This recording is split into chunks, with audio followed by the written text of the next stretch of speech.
SURgi NINGTHOUREL पहाड़ी की purring नायना चत्थजरक्लिबा पुंसी वारीदा मंगा सुबा पंदुप फावबा थमजख्रबा मतुंगदा ngasi taruk suba pandup oina khongdarakhiba khunai masak haibasi thamjage tabiriba khwaigi mafamda sanathongi Manindra Konsam aihakna ahanbada nolukjari taruk suba pandup khongdarakhiba khunai masak Manipur bu British na leingakhiba 1891 dagi 1947 gi matam adu Manipur gi sel thungi phibam sathina sothakhiba tangkakni ningthau palhalli ningthau bu tembang naba darbar lingduna sakti khajik khajik sinai haijabatani British na Manipur gi asupani saheb thengnabada maitai machabu salam tahon khiba soiraga na kaithel da putholaga yeiduna chalai rakhiba lengakni kumbabada intri ma panjage kuntaret ni sagol senda pakhang macha ama sahebu salam tawda no e haiduna kaithenda yeiduna kaithenda yeye lambi da masamana thadokpi maitai nupi pharaga masam kaktuna matik ulakhiba British ne adugi matangsu chitharol kumbabada adu numita bor saheb na bamon nupi ama maitai nupi ama lamjau da masam thadoktuna chatle haiduna masam kae matam adu Manipur British ki loilamni sahi khuding loipot lupa lising yangkai hariba lupa lising yangkai si 1945 tagi kopi khibani adugi su mathakta khongjom landa changkhiba makoi gi kharas oina konghan khiba war indemnity lupa lakh ani makhai amasu madu khopkat naba Govindaji mandir gi nungau fakhi kasarda leramba Manipur gi lauri ingkhol sing nilam tauki nupa singbu kusumol pidana thabak kaya suhanki adugumba leingaklon aduda British na Manipur gi sel thungi phibam sakhat hanaba kari thaurang di paikhat piramgani amaromdana 1891 dagi 1944 aduai phawgi matam manungda Manipurda leibaki oina laibak thiraba thodok kaya muk thoki 1892 93 95 98 1901 1902 1905 da sathi reba ising isau sing toina thoki 1897 98 1901 da angakpa phangna ikang thoki 1891 1896 1898 da cholera laichat pak sanna thoki 1898 khakta da cholera laichat na miyoi lising taruka supna yankhai umdoi siki 1920 da sathina chak tangki chak tangbadagi mi sikhiba thodok kaya leiki madugi thodok adu saitharol kumbabada asumna palamli lawai khungang khuding da chanaba leitre chara hele lupa pujagi haiduna Sri Jutta Bor Sahib ta dragas thai Sri Jutna ason ana pumnama cheng yenbiye kunmari ni nomai jingda thobal maikai romda chadabana mi siraduna Sri Jut Maharaj na cheng yenba hawe 1939-40 gi chak tangba thodokki di ngasi su miyamna nupi lan haiduna ningsingdari nupi lan mamangi matamda Manipur gi lairaba praja singna hauk oikhiba phibam di 1932 gi me thada phongkhiba yakairol che phongda Dr. N. Lelen Singhana editor oiduna 1930 dagi phonglakhiba thagi che phongni masina Manipurda sapa tawduna puthorakhiba ahanba che phongni hairiba yakairol che phongda yawba makhal makha ayamba haiba wareng amadagi laina khangba ngami kanagumba quote tawjari kanagumba lairaba mi amagi mayumda nongma ninidang kupna yengsinbirabadi mamitta mapi tadaba mi leiroi haina ningjai miyoibana sijinnabada matik chadaraba manam namthiraba pot malladuna photpa yadraba phi segaiba phi khara imungda tai adumaksu yum adugi mi punamaki suna leiba nate bora khaw thadallaga charu mathakta thaduna ningtham tha yauraga mado suptuna lelibani kang asuk chikhraba matam asida kangkhal khanba ngamba pot nate sandhyada unawana khara pisinduna maduna mai thaduna kangmai khuraga ꯀꯥꯡ ꯇꯥꯟꯊꯣꯛꯇꯨꯅ ꯉꯥꯏꯍꯥꯛ ꯇꯨꯝꯂꯒ ꯑꯍꯤꯡ ꯇꯪꯈꯥꯏ ꯑꯃ ꯍꯧꯒꯠꯇꯨꯅ ꯑꯃꯨꯛ ꯀꯥꯡꯃꯩ ꯈꯨꯗꯨꯅ ꯂꯦꯜꯂꯤꯕꯅꯤ꯫ Kerosene ꯄꯩꯁꯥ ꯑꯃꯒꯤ ꯂꯩꯔꯒ ꯕꯣꯇꯜ ꯃꯆꯥ ꯑꯃꯗ ꯍꯥꯜꯂꯒ ꯊꯥꯅꯕꯗ ꯅꯨꯃꯤꯠ ꯅꯤꯅꯤ ꯂꯦꯜꯂꯤꯕꯅꯤ꯫ ꯑꯗꯨꯕꯨ ꯃꯗꯨ ꯂꯩꯖꯗꯕꯁꯤꯡꯅ ꯃꯩ ꯌꯥꯡꯗꯨꯅ ꯆꯥꯛ ꯆꯥꯔꯤꯕꯅꯤ꯫ ꯑꯍꯣꯡꯕ ꯊꯤꯗꯨꯅ ꯇꯨꯃꯥꯏ ꯇꯥꯎꯊꯕꯤꯗꯒꯤ ꯍꯦꯟꯅ ꯉꯝꯕ ꯅꯠꯇꯦ꯫ ꯏꯟꯁꯥꯡꯒꯤ ꯖꯥꯠꯇ ꯊꯥꯎ ꯌꯥꯎꯅ ꯉꯥ ꯊꯥꯛꯅ ꯆꯥꯕ ꯐꯪꯕ ꯅꯠꯇꯦ꯫ ꯊꯨꯝ ꯃꯅꯤꯡ ꯊꯨꯡꯅ ꯆꯥꯕ ꯐꯪꯗꯗꯨꯅ ꯂꯐꯨ ꯆꯅꯥꯝꯒꯤ ꯆꯔꯨꯒꯤ ꯎꯇꯤ ꯆꯨꯝꯗꯨꯅ ꯃꯗꯨꯅ ꯎꯇꯤ ꯊꯣꯡꯂꯒ ꯆꯥꯅꯔꯤ꯫ ꯁꯨꯃꯥꯏꯅ ꯏꯟꯇ꯭ꯔꯤ ꯑꯩꯈꯣꯏꯒꯤ ꯐꯣꯡꯕꯤꯔꯝꯃꯤ ꯌꯀꯥꯏꯔꯣꯜꯗ꯫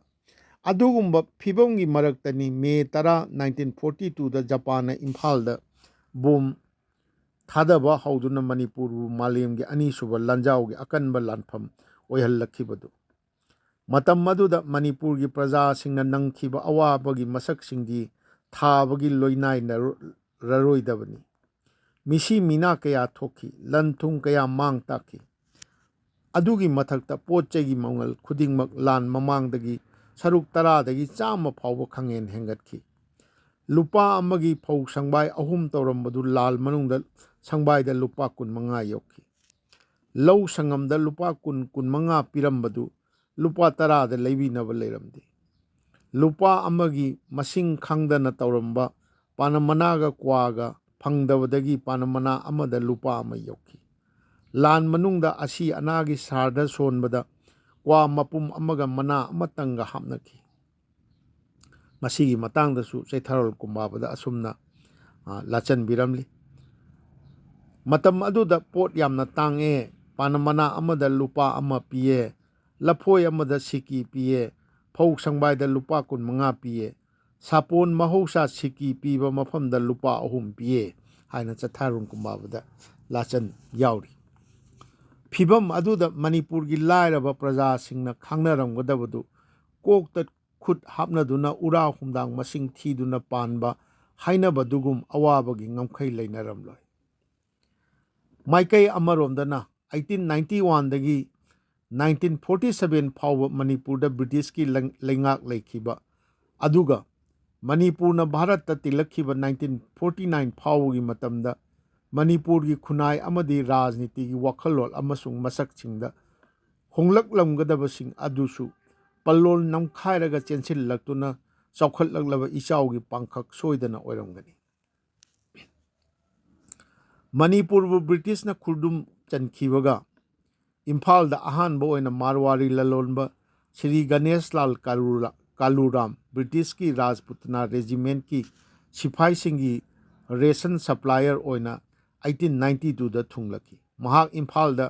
ꯉꯁꯤ ꯐꯥꯎꯕꯗꯁꯨ ꯃꯤꯌꯥꯝꯅ ꯀꯁꯇꯨꯔꯤ ꯍꯥꯏꯅ ꯈꯪꯅꯔꯤꯕ ꯃꯥꯔꯋꯥꯔꯤ ꯏꯃꯨꯡ ꯃꯅꯨꯡ ꯑꯁꯤꯒꯤ ꯄꯨꯀꯣꯛꯅꯤ꯫ ꯃꯍꯥꯛꯀꯤ ꯃꯇꯨꯡ 1894 ꯐꯥꯎꯕꯗ ꯁ꯭ꯔꯤ ꯑꯒꯔꯋꯥꯜ ꯍꯥꯏꯕꯗꯤ ꯖꯝꯅꯥꯂꯥꯜ ꯃꯪꯒꯤꯂꯥꯜ ꯍꯥꯏꯅ ꯍꯧꯖꯤꯛ ꯈꯪꯅꯔꯤꯕꯒꯤ ꯄꯨꯀꯣꯛ, ꯔꯥꯏꯆꯨꯅꯤꯂꯥꯜ ꯕꯍꯥꯗꯨꯔ ꯑꯩꯈꯣꯏꯒꯤ ꯕꯛꯂꯤꯋꯥꯜ ꯍꯥꯏꯅ ꯈꯪꯅꯔꯤꯕ ꯀꯥꯡꯕꯨꯒꯤ ꯄꯨꯀꯣꯛ ꯅꯆꯤꯡꯕ ꯃꯥꯔꯋꯥꯔꯤ ꯂꯂꯣꯟꯕꯁꯤꯡ ꯃꯊꯪ ꯃꯅꯤꯄꯨꯔꯗ ꯆꯪꯁꯤꯟꯅꯔꯛꯈꯤ꯫ ꯕ꯭ꯔꯤꯇꯤꯁꯅ 1891ꯗꯒꯤ ꯏꯝꯐꯥꯜꯗ ꯁꯥꯕ ꯍꯧꯔꯛꯈꯤꯕ ꯁꯗꯔ ꯕꯖꯥꯔ ꯉꯁꯤꯒꯤ ꯄꯥꯎꯅꯥ ꯕꯖꯥꯔ ꯑꯃꯁꯨꯡ 1906-07ꯗ ꯁꯥꯕ ꯃꯦꯛꯁꯋꯦꯜ ꯕꯖꯥꯔ ꯍꯥꯏꯗꯤ ꯉꯁꯤꯒꯤ ꯊꯪꯒꯥꯜ ꯕꯖꯥꯔ ꯃꯥꯔꯋꯥꯔꯤꯅ ꯃꯄꯨꯡ ꯑꯣꯏꯕ ꯀꯩꯊꯦꯜ ꯑꯣꯏꯔꯛꯈꯤ꯫ ꯃꯈꯣꯏꯅ ꯗꯤꯃꯥꯄꯨꯔ ꯂꯝꯕꯤꯗ ꯑꯃꯨꯛꯀꯤ ꯍꯪꯒꯠ ꯍꯟꯗꯥ ꯈꯣꯡꯆꯠꯇ ꯅꯨꯃꯤꯠ 15ꯅꯤꯔꯣꯝ ꯆꯪꯅ ꯗꯤꯃꯥꯄꯨꯔ ꯂꯝꯕꯤꯗ ꯁꯟꯒꯥꯔꯤ ꯁꯤꯖꯤꯟꯅꯗꯨꯅ ꯂꯂꯣꯜ ꯏꯇꯤꯛꯀꯤ ꯄꯣꯠꯂꯝ ꯄꯨꯊꯣꯛ ꯄꯨꯁꯤꯟ ꯇꯧꯔꯝꯃꯤ꯫ 1925-26 ꯑꯗꯨꯋꯥꯏꯗꯒꯤꯗꯤ ꯁꯟꯒꯥꯔꯤꯒꯤ ꯃꯍꯨꯠꯇ 2-ꯇꯣꯟ ꯇ꯭ꯔꯛ ꯁꯤꯖꯤꯟꯅꯔꯛꯈꯤ꯫ ꯕ꯭ꯔꯤꯇꯤꯁꯅꯗꯤ 1896ꯒꯤ ꯍꯧꯅ ꯃꯅꯤꯄꯨꯔꯗ ꯏꯟꯖꯤꯟ ꯄꯥꯟꯕ ꯒꯥꯔꯤ ꯄꯨꯁꯤꯜꯂꯛꯇꯨꯅ ꯁꯤꯖꯤꯟꯅꯕ ꯍꯧꯔꯛꯈ꯭ꯔꯦ ꯍꯥꯏꯕꯁꯤ ꯆꯩꯊꯥꯔꯣꯜ ꯀꯨꯝꯕꯥꯕꯗ ꯌꯥꯎꯔꯤꯕ ꯏꯟꯇ꯭ꯔꯤ ꯀꯣꯠ ꯇꯧꯖꯔꯤ꯫ 27-28ꯅꯤ ꯅꯤꯡꯊꯧꯀꯥꯕꯗ ꯑꯋꯥꯡꯂꯝꯗꯒꯤ ꯒꯥꯔꯤ 150 ꯊꯨꯡꯂꯩꯌꯦ, ꯆꯦꯡ ꯌꯥꯝꯅ ꯄꯨꯁꯤꯟꯈꯤꯌꯦ ꯍꯥꯏꯕꯁꯤꯅ ꯇꯥꯛꯏ꯫ ꯈ꯭ꯔꯤꯁꯇ ꯀꯨꯝꯗ 1903ꯗꯗꯤ ꯏꯝꯐꯥꯜ ꯀꯩꯊꯦꯜꯗ ꯕ꯭ꯔꯤꯇꯤꯁ ꯑꯣꯐꯤꯁꯥꯔꯒꯤ ꯒꯥꯔꯤꯅ ꯇꯛꯇꯨꯅ ꯃꯤ ꯁꯤꯕꯒꯤ ꯊꯧꯗꯣꯛ ꯂꯩꯔꯦ꯫ ꯃꯁꯤꯁꯨ ꯆꯩꯊꯥꯔꯣꯜ ꯀꯨꯝꯕꯥꯕꯗ ꯑꯁꯨꯝꯅ ꯂꯥꯆꯟꯕꯤꯔꯝꯃꯤ꯫ 14ꯅꯤ ꯂꯩꯄꯥꯛꯄꯣꯛꯄꯗ ꯋꯥꯏꯈꯣꯝ ꯆꯅꯨ ꯆꯥꯖꯦꯟꯕꯤ ꯑꯃ ꯀꯩꯊꯦꯜ ꯀꯨꯝꯕꯗ ꯁꯥꯍꯦꯕꯀꯤ ꯒꯥꯔꯤꯅ ꯆꯦꯟꯗꯨꯅ ꯁꯤꯌꯦ꯫ ꯑꯗꯨꯒꯨꯝꯕ ꯀꯌꯥ ꯑꯗꯨꯅ ꯏꯝꯐꯥꯜ ꯀꯩꯊꯦꯜꯒꯤ ꯃꯁꯛꯇ ꯆꯥꯎꯅ ꯍꯣꯡꯂꯛꯂꯝꯒꯅꯤ꯫ ꯑꯗꯨꯒ ꯆꯝꯅ ꯍꯤꯡꯅꯔꯛꯄ ꯃꯅꯤꯄꯨꯔꯒꯤ ꯈꯨꯟꯅꯥꯏ ꯃꯅꯨꯡꯒꯤ ꯄꯨꯟꯁꯤꯔꯣꯜꯁꯤꯡꯗꯁꯨ ꯑꯆꯧꯕ ꯑꯍꯣꯡꯕ ꯀꯌꯥ ꯄꯨꯔꯛꯂꯝꯒꯅꯤ ꯀꯔꯝꯅꯁꯨ ꯍꯣꯡꯂꯛꯂꯝꯂꯣꯏꯗꯒꯦ 1891ꯗ ꯃꯅꯤꯄꯨꯔꯕꯨ ꯂꯧꯁꯤꯟꯕꯒ ꯏꯝꯐꯥꯜꯗ ꯑꯅꯥ ꯂꯥꯌꯦꯡꯒꯤꯗꯃꯛ ꯑꯍꯥꯟꯕ ꯁꯤꯚꯤꯜ ꯍꯣꯁꯄꯤꯇꯥꯜ ꯑꯃ ꯋꯥꯡꯈꯩꯔꯥꯛꯄꯝ ꯏꯪꯈꯣꯜ ꯍꯥꯏꯗꯤ 2005 ꯐꯥꯎꯕꯗ BT ꯔꯣꯗꯇ ꯂꯩꯔꯝꯕ ꯗꯤꯁꯇ꯭ꯔꯤꯛ ꯍꯣꯁꯄꯤꯇꯥꯜꯅꯤ ꯉꯁꯤꯅ ꯑꯩꯈꯣꯏꯒꯤ ꯇꯦꯝꯄꯔꯔꯤ ꯃꯥꯔꯀꯦꯠ ꯁꯦꯠ ꯁꯥꯗꯅ ꯀꯩꯊꯦꯜ ꯐꯝꯃꯤꯕ ꯑꯁꯤꯅꯤ ꯁꯥꯗꯨꯅ ꯂꯤꯡꯂꯦ 1911ꯗ ꯀꯥꯡꯆꯨꯞ ꯆꯤꯡꯗ ꯋꯥꯇꯔ ꯁꯄ꯭ꯂꯥꯏ ꯁ꯭ꯀꯤꯝ ꯁꯥꯕ ꯍꯧꯗꯨꯅ 1913ꯗꯒꯤ ꯏꯝꯐꯥꯜꯗ ꯇꯣꯇꯤ ꯏꯁꯤꯡ ꯐꯪꯍꯟꯕ ꯍꯧꯔꯦ 1929ꯗꯒꯤ ꯍꯧꯅ ꯏꯟꯖꯤꯟ ꯉꯪꯗꯨꯅ ꯀꯣꯅꯨꯡꯒ ꯕ꯭ꯔꯤꯇꯤꯁ ꯔꯤꯖꯥꯔꯚ ꯃꯐꯝꯁꯤꯡꯒꯗ ꯏꯂꯦꯛꯇ꯭ꯔꯤꯛ ꯊꯥꯟꯕ ꯍꯧꯔꯦ 1935ꯗꯅ ꯃꯅꯤꯄꯨꯔꯒꯤ ꯁ꯭ꯇꯦꯠ ꯏꯟꯖꯤꯅꯤꯌꯔ C.F. ꯖꯦꯐ꯭ꯔꯤꯅ ꯁꯅꯦꯍꯥꯜ ꯂꯣꯛꯆꯥꯎꯗ ꯁꯦꯝꯕ ꯍꯥꯏꯗ꯭ꯔꯣ ꯏꯂꯦꯛꯇ꯭ꯔꯤꯛ ꯄꯥꯋꯔ ꯁ꯭ꯇꯦꯁꯟ ꯆꯂꯥꯏꯕ ꯍꯧꯗꯨꯅ ꯏꯝꯐꯥꯜꯒꯤ ꯏꯅꯥꯛ ꯈꯨꯟꯕ प्रꯖꯥꯁꯤꯡꯒꯤ ꯃꯔꯛꯇꯁꯨ ꯏꯂꯦꯛꯇ꯭ꯔꯤꯛ ꯊꯥꯟꯕ ꯐꯪꯅꯔꯛꯈ꯭ꯔꯦ ꯏꯃꯤꯠ ꯎꯏꯁꯤꯟꯗꯨꯅ ꯄꯨꯛꯅꯤꯡꯗꯒꯤ ꯋꯥꯈꯜꯕꯨ ꯊꯥꯗꯣꯛꯂꯒ ꯍꯧꯈ꯭ꯔꯕ ꯃꯇꯝꯒꯤ ꯇꯦꯜꯂꯕ ꯆꯍꯤ ꯈꯔꯗꯨꯗ ꯉꯥꯏꯍꯥꯛꯇꯪ ꯀꯣꯏꯄꯥꯏ ꯄꯥꯏꯍꯜꯂꯨꯕꯗ ꯄꯨꯝꯅꯃꯛ ꯁꯪ ꯁꯪꯅ ꯎꯔꯛꯏ ꯑꯉꯛꯄ ꯃꯁꯛꯇ ꯈꯦꯠꯅꯔꯛꯈꯤꯕꯁꯤꯡꯗꯣ ꯖꯨꯂꯥꯏ 38, 1973 31 July 1874 ꯃꯍꯥꯔꯥꯖ ꯆꯟꯗ꯭ꯔꯀꯤꯇꯤꯅ ꯖꯤꯂꯥ ꯗꯔꯕꯥꯔꯒꯤꯗꯃꯛ ꯁꯥꯃꯨ ꯗꯣꯂꯥꯏ ꯇꯣꯡꯗꯨꯅ ꯃꯅꯥꯏ ꯆꯅꯝꯕ ꯄꯦꯅꯥꯒꯤ ꯆꯩꯖꯤꯡ ꯁꯩꯔꯣꯜ ꯑꯃꯗꯤ ꯑꯇꯩ ꯊꯧꯒꯜ ꯃꯌꯥꯝꯒ ꯂꯣꯏꯅꯅ ꯏꯝꯐꯥꯜꯗꯒꯤ ꯈꯣꯡꯂꯦꯡꯈ꯭ꯔꯒ ꯑꯣꯒꯁ 3 ꯅꯨꯃꯤꯠ 8ꯅꯤꯗ ꯖꯤꯔꯤꯕꯥꯝ ꯃꯅꯥꯛꯀꯤ ꯐꯨꯔꯦꯇꯣꯜ ꯊꯨꯡꯈꯤ ꯑꯗꯨꯒ 1915ꯗꯅ ꯃꯍꯥꯔꯥꯖ ꯆꯨꯔꯥꯆꯥꯟꯅ ꯅꯨꯃꯤꯠ 8ꯅꯤꯗ ꯁꯤꯂꯣꯡ ꯍꯪꯒꯠ ꯍꯟꯗꯥ ꯆꯠꯊꯣꯛ ꯆꯠꯁꯤꯜꯂꯛꯈꯤ ꯁꯨꯞꯅꯒꯤ ꯆꯍꯤ 94 ꯔꯣꯝꯈꯛꯀꯤ ꯃꯅꯨꯡꯗ ꯍꯣꯡꯂꯛꯈꯤꯕ ꯃꯁꯛꯅꯤ 1915ꯗ ꯃꯁꯥꯒꯤ ꯆꯍꯤ 50-60 ꯑꯣꯏꯅꯈꯤꯕ ꯃꯤꯔꯣꯜꯒꯤ ꯃꯤꯠꯌꯦꯡꯗ ꯀꯌꯥꯗ ꯉꯛꯅ ꯊꯣꯛꯂꯝꯒꯗꯕ 1915ꯗꯒꯤꯗꯤ ꯃꯍꯥꯔꯥꯖ ꯆꯨꯔꯥꯆꯥꯟ ꯁꯤꯡꯅꯁꯨ ꯃꯁꯥꯒꯤ ꯍꯋꯥ ꯒꯥꯔꯤ ꯇꯣꯡꯗꯨꯅ ꯀꯣꯏꯆꯠ ꯆꯠꯄ ꯍꯧꯔꯦ ꯃꯁꯤꯒꯤ ꯃꯇꯥꯡꯗꯁꯨ ꯆꯩꯊꯥꯔꯣꯜ ꯀꯨꯝꯕꯥꯕꯗ ꯂꯥꯆꯟ ꯑꯃ ꯌꯥꯎꯔꯤ 13ꯅꯤ ꯊꯥꯡꯖꯗ ꯕꯤꯂꯥꯠꯀꯤ ꯁꯥꯍꯦꯕꯅ ꯍꯋꯥ ꯒꯥꯔꯤ ꯂꯩꯔꯨꯕ ꯊꯨꯡꯂꯩꯌꯦ 18ꯅꯤ ꯂꯪꯃꯥꯏꯖꯤꯡꯗ ꯁꯤꯔꯤꯖꯨꯠ ꯍꯋꯥ ꯒꯥꯔꯤꯅ ꯃꯣꯏꯔꯥꯡ ꯂꯦꯡꯉꯦ ꯑꯃꯔꯣꯝꯗꯅ ꯑꯃꯨꯛ ꯃꯅꯤꯄꯨꯔꯗ ꯕ꯭ꯔꯤꯇꯤꯁꯅ ꯄꯥꯜꯂꯛꯈꯤꯕꯒ ꯏꯔꯣꯏꯅꯅ ꯇꯞꯅ ꯇꯞꯅ ꯃꯄꯨꯡ ꯃꯔꯩ ꯐꯥꯒꯠꯂꯛꯄꯗꯒꯤ ꯃꯥꯏꯀꯩ ꯍꯣꯡꯂꯛꯈꯤꯕꯅ ꯅꯣꯡꯆꯨꯞ ꯂꯝꯒꯤ ꯁꯤꯛꯁꯥꯒꯤ ꯂꯝꯗꯅꯤ 1885ꯗ ꯁꯥꯔ ꯖꯦꯝꯁ ꯖꯣꯅꯣꯁꯇꯣꯟꯅ ꯂꯤꯡꯈꯠꯂꯝꯕ ꯁ꯭ꯀꯨꯜꯅ ꯇꯞꯅ ꯇꯞꯅ ꯃꯥꯏ ꯄꯥꯛꯂꯛꯇꯨꯅ 1910ꯗꯗꯤ ꯇꯥꯀꯥ ꯇꯥꯅ ꯆꯠꯇꯨꯅ ꯀꯣꯜꯀꯇꯥ ꯌꯨꯅꯤꯚꯔꯁꯤꯇꯤꯒꯤ ꯃꯦꯇ꯭ꯔꯤꯛ ꯄꯔꯤꯈꯥ ꯊꯥꯔꯨꯕꯗ ꯄꯥꯁ ꯇꯧꯔꯛꯂꯕ ꯑꯍꯥꯟꯕ ꯃꯩꯇꯩ ꯃꯆꯥ ꯊꯣꯔꯛꯂꯦ ꯍꯥꯏꯔꯤꯕ ꯑꯍꯥꯟꯕ ꯃꯩꯇꯩ ꯃꯆꯥ ꯑꯍꯥꯟꯕ ꯃꯦꯇ꯭ꯔꯤꯛꯅꯤ ꯍꯥꯏꯕꯁꯤ ꯂꯥꯏꯌꯦꯛꯄ ꯁꯥꯝ ꯁꯨꯟꯗꯔꯕꯨ ꯄꯣꯛꯄ ꯍꯧꯕꯝ ꯏꯕꯣꯇꯣꯝꯕꯤ ꯌꯥꯏꯁ꯭ꯀꯨꯜꯅꯤ ꯍꯥꯏꯕꯁꯨ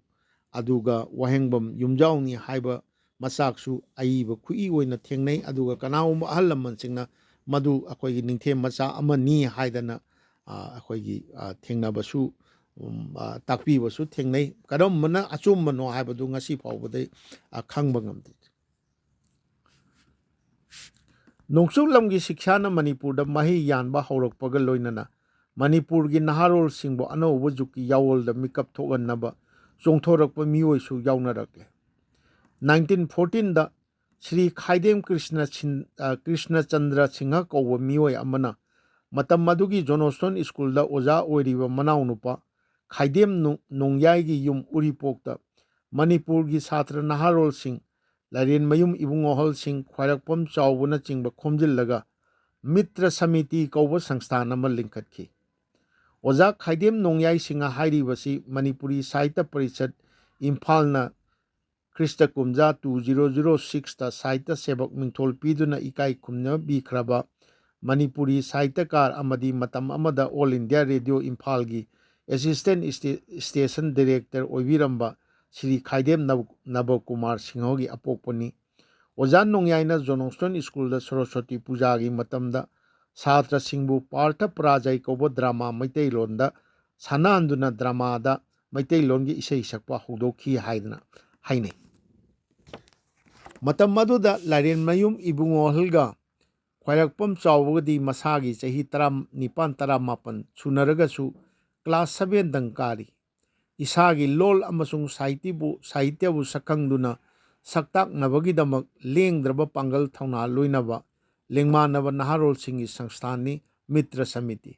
मसीना मणिपुर छात्र सिंगी नत्तना मणिपुर मियामगी मरक्ता लिंखटपा इहान हानब संस्थानी 1915 मणिपुर की अहानब मैतई मचा अना लायेंगी डॉक्टर थोकचोंग गोवर्धन थोलले 1916 अहानब मैतई मचा इंजीनियर खोमद्राम अंगांगजाव थोरकले 1920 दना अहानब बीए सौगाइजम सोमरेंद्र थोलकले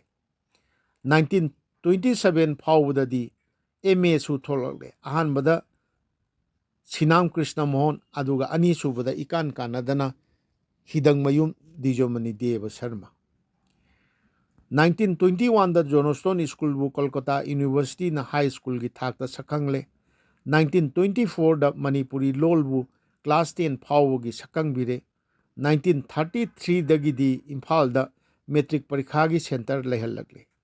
1933 ममांग फाउबदी मणिपुर मचाना मपान लमदा अवांग थाकी मही मसिंग तंब चटपदु स्टेट ना अखन्नव छात्र खरददमक पीब स्कॉलरशिप फंगद्रबदी चटप ngamnaramde अदुबु सही असीदगिदी हाइबदी 1933 दगिदी मणिपुर दगी मैतई मचा कांगबु कांगबु मरनाय ओइना मपान लमदा चतुना लाइक लाइसु तंबा होंगरगले लोइनना 1935 दगी नुपी मचा सिंग तगी ओइबा तंफासना गर्ल्स हाई स्कूल ना चिंगबा लेरक्तुना 1939 दगिदी मैतई नुपी सिंगी मरक तगीसु मैट्रिक पास मथंग मथंग तौनरखरे मयाम अदुगा इरोइनना अनौब मणिपुर अमगिदमक यावोल इहोगी इथक इपोमसु माइकई कयादगी हौगनरखी हिजम इराबोना लुचिंगदुना 1922 दा मणिपुर की अहानब सानबगी ऑर्गेनाइजेशन टाउन क्लब लिंखटपगल लोइनना मसागी खुदीदा कार्बन थादुना सिंदोकलगा मैतई चनु मिंगथोनब चेफोंग पुथोक्तुना मणिपुरी खुनाईगी मनुंगदा मियामबु माइकई कयादा मिकअप थोगनब होनरखी मैतई चनु हाइबसिना मणिपुर की ओइनदी पाउची अमदी चेफोंग की इतिहास दा अहोब लमाई की अहोब परेंगी इराबोट की थवोंग अदुबु ताबदा पेंजरदुना मतम अदुदा द्रिबुगोर की बेरी व्हाइट मेडिकल कॉलेज दा लाइसेंसिएट मेडिकल प्रैक्टिशनर हाइबदी एलएनपी हाइना खंगनबा अना लायेंग डॉक्टर की मही तमखिबा डॉक्टर लमाबंग कोमोलना मतम कुइरबगी तुंगदा लेंगसिललकले इमा मैतई चनु मैतई साहित्य मंदिर मनुंगदा यंदाई थन्ना लाहापतुना कल्लुसी इमागी खुयादा हाइना सैथा सयौदुना मैतई चनु मिंथोनबा सैरेंग इदुना मणिपुरी साहित्य की अनौब यकायरोल सलखी मतुंग 1930 दा मणिपुर सपा तौदुना फोंगबा अहानबा चेफोंग यकायरोल डॉक्टर एन लैरेन सिंहना एडिटर ओइरगा थागी फोंगलक्तुना मणिपुर की राजनीति अर्थनीति अमदी खुनाई की ओइबा असोय अंगाम कयाबु मियामदा खंगन उहन्नब होनरखी 1932 ददी मणिपुर की अहानबा नुक्ति की पाउचे दैनिक मणिपुर पत्रिकासु थोंबम गोकुल चंद्र सिंहना एडिटर ओइरगा फोंगलक्तुना मणिपुर दा अनौब जुक्की पाउजेल संदोकपदा सरुक याबा होरखी मखोइगे इरोइनना चेफोंग कया अमसु मथंग मथंग पुथोकनरखिदुना मणिपुर की मियामबु लम कयादा नौना मिकअप थोअनब थौदांग यानरखी अप्रैल की तांग कुंथ्रा 1925 दा मैतई लोल दा अहानब सानब ड्रामा नरसिंह श्री श्री गोविंद जी की मांडोपता उत्तुना मणिपुरी थिएटर की मरु हुल्ले मार्च 15 1931 दा ngangbam श्याम किशोर या स्कूल की ममांग संगोइदा एस ललित सिंहना इबा अरेप मरुप सानदुना मणिपुर दा मैतई मचा सिंगी अहानब थिएटर कांगबु एमडीयू अहोबदा मैतई ड्रामाटिक यूनियन तुंगदना मणिपुर ड्रामाटिक यूनियन लिंगले मे की तांग कुंथ्रा 1934 दा निखिल हिंदू मणिपुरी महासभा 1939 दगी हिंदू हाइबा वाही लौथोखिबनी लिंखतुना ब्रिटिश अमसुंग निंगथौगी सुपनम लेंगा की मायोक्ता जननेता इराबोटना मणिपुर की नहत पीरब मियाम की दमक चंगसिलकदब लंबेल थोनबा होरखी जून तांग कुलुमदोय 23 जून 1935 ता ngasi की अनौब मणिपुर असी ओइरकनबगी लंबी कया लमयान बिरंबा मखोई हिजम इराबोट लाइरेमयम इबुंगोहल हिदंगमयुम दिजोमनी देव शर्मा अरामबम इबुंगोहल हवाईबम नवदीप चंद्र ख्वाइरकपम चाउब Hijam अंगांगहल Arambam Darendrajit, Suro Khaibam Lolit, Ayekpam Syam Sundar, Rajkumar Sitoljit, Nongmai Kapam Gopal, Hijam Angauba, Waikhom Chawani Chingba Mayam Chungsinnaraga, Manipuri Sahitya Parishat Linkhatuna, Anauba Juki Lekhal Leichu Sugadawa, Manipuri Sahitya gi Lekol Sembiba Hoki. Makhoigi Mapana 1948 Manipuri Lolbu Kolkata University na BA gi thakta sakhang birakhi. 1891 dagi 1949 fawba Manipur Itias ki isel leplaidana chenthaki khongjel yangna jarjar chingnungi nonghau lokchap ichelgum leibak khunai gi masaksu khongki amam angal sinnabagum. Ani suba lanjau mamang fawdadi Manipur da awang thaki mahi masing matik sana hainaraba anoba mirol kaya leirakle. Aduna Manipur Sana Konung Darbar gi masaksu honglakhi. 1891 fawbada leiramba Khamu Chappa Khaibidi Khamen Chappa Phajom Set Resam Furit Lit Salai Koget Thon Kutta Thangsang Nakanda Tham Mang da Khudong Phu Thin Tongjai Mari Chingduna Dolai Faina Tongba Angam Athau Singi Juk Haukraduna English Humber Brand gi Ekagari Tongba Bengali Phajom Furit ka English Court ka Paba Angam Mathau Singna Silaki. 1927-28 fawdadi Maidingu Churachangi ADC amasung Private Secretary Sogaijam Somarendra Singha BA amadi Laren Mayum Ibungohol Singha BA BL anina oirakle. Darbar dasu nongsup lamgi shiksha phangnaraba kaya yaunaragle. 1939-40 fawdadi Manipur gi Darbar da Maitai Macha BA amadi BA BL manga member oinaragle. Atai Maitai Macha BA MA kaya amasu Manipur gi Lengap ki Thaudang yanaragle. November gi tang taruk 1941 da Maharaj Surachan Singha Nongaki Mathangi Numit November 8 tagi Majai Bungo Bodhachandra na mahut sille.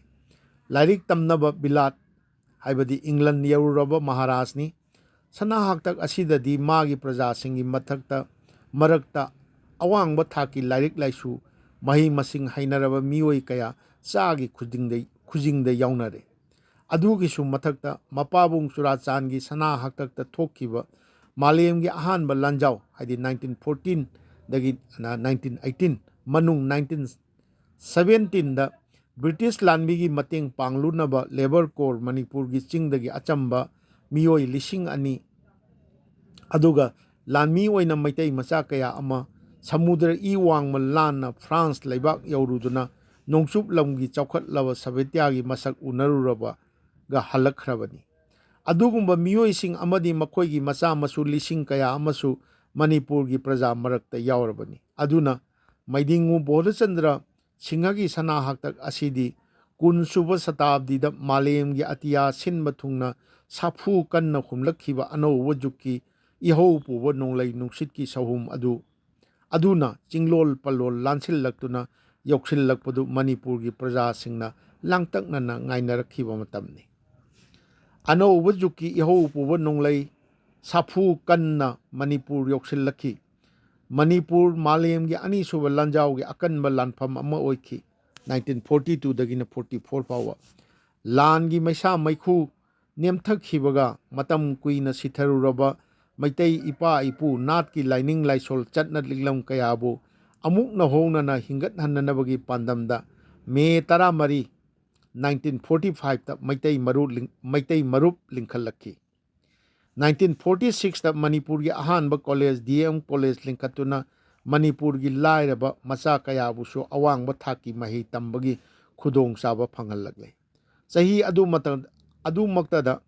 Manipur Miyam gi tunglam chat mamai chumnabagi pandamda Manipur Krisak Sabha amadi Manipur State Congress Party kowa Rajniti Dol Anisu Chongthorakhiduna Ningthau Panba Sumnam Lengaki Mayokta Haugadaba Ihogi Ithak Inform Kana Halaki. July 26, 1947 da Manipur Masagi Oijaba Constitution gi Makhada Lengak Lingduna Ningthau gi Supnam Lengak Loisinnabagi Khongthang Haure. August 14, 1947 gi Nongyaida Bharat कुम मणिपुर सु British की मखुत्तगी निंग तमनदुना महाराज Kumar Priyavrat सिंहना chief minister ओइदुना Manipur की लेंगाक भार लौरे 1948 की अंगन बसरुक फाउदा communist party अमदी socialist party राजनीति दल चोंथोंनरकले सही अदुगी जून 18 मणिपुर अहानबो ओइना असेंबली मिखल पांथोक्तुना मियामना मसागी लेंगाक मिहुत खंजदुना जुलाई 19 तगीदी निंगथौगी लेंगाक लोइदुना मियामगी लेंगाक लिंगी अदुबु सेप्टेम्बर 1949 दा महाराज बुद्धचंद्र सिंहना भारत सरकार गा मणिपुरना भारत तपुनबगी सही तौनखिबदगी अक्टोबर 15 दा मणिपुर भारत तपुनकी मणिपुरना भारत तपुनबगा मणिपुरबु पारसी स्टेट अमगी थाकता नवेंबर 1956 फाउबा चीफ कमिश्नर अमबु लेंगाक हंदुना थमखी मागी लेंगाक ता तेंगबांग नबगी नमादा चीफ कमिश्नर अदुना भारत की प्रेसिडेंट का तानरगा अपाम्ब मेंबर खंदुना शक्ति दी पीदब एडवाइजरी काउंसिल अमसु लिंगलमी 1956 तगीदी भारत संविधान की 8 लख सुब सेमदोकपा 7 अमेंडमेंट अखोगी द यूनियन टेरिटरीज एक्ट 1956 की मखादा मणिपुर दसु टेरिटोरियल काउंसिल लिंगनबा 1957 दा मिखल पांथोक्तुना मियामना मिहुत 30 खनकी नॉमिनेट तौब मेंबर अनीसु लेकी अदुबु लेंगाक की मवोंगदी हानगीदगी इहोंग होंलमदे मणिपुर की लेंगाक शासन की आइन सेम्बा अमसुंग सेल थुंगी शक्ति पुनमक केंद्र सरकार की मखुत्ता लेबगुमलमली मधुगी पेनदबदगी मणिपुर की मियामना मणिपुर दसु आइन सभा लिंगदबनी हाइबगी इहौ हौनरखी मधुना मरम ओइदुना भारत की पार्लियामेंटना government of union territories act 1963 pass तौदुना मणिपुर लिंगलंबा टेरिटोरियल काउंसिल अदु असेंबली ओनकी असेंबली की स्पीकर अमदी डिप्यूटी स्पीकर सु थमकी खनकी मधुनसु मणिपुर की लेंगाक लोंदा थोइदोकपा अहोंबदी पुरखिदे मणिपुर मसागी बजेट पास तौजबगी शक्ति लेजरमदे भारत की लोकसभा न बजेट पास तौरमी अदुगुंबा कया अदुना मणिपुर की मरु ओइना अनौब मिरोल नहारोल सिंगी थमोइददी मई चूबगुम थोकी मधुदगी चखलखिबा मैरी मैसाक सिंगी मणिपुर न जनवरी 19 1972 दा भारत की मपुंग फारबा स्टेट अमा ओइरखिबदुनसु मुथतपा ngamlakidre ngasi फाउदसु मैचाक कल्ली मतांग असिदा अखोगी तरुक सुबा तांकक ओइना चैप्टर ओइना थमजबा अखोगी खोंदा रखिबा खुनागी मसक हाइरिबा चैप्टर असि लोसिनजरे मथंग गिदा अखोगी नोंमाइथेम थानिलगी पुंसी हाइबा 8 सुबा तांकक अमुक थमजरकनी ngasiगी ओइनादी तरुक सुबा तांकक खोंदा रखिबा खुनागी मसक हाइबसिबु ताबिरिबा क्वाइगी मफमदा सनाथोंगी मनिंद्र कोनसमना अमुक्का हन्ना खुरुमजरी।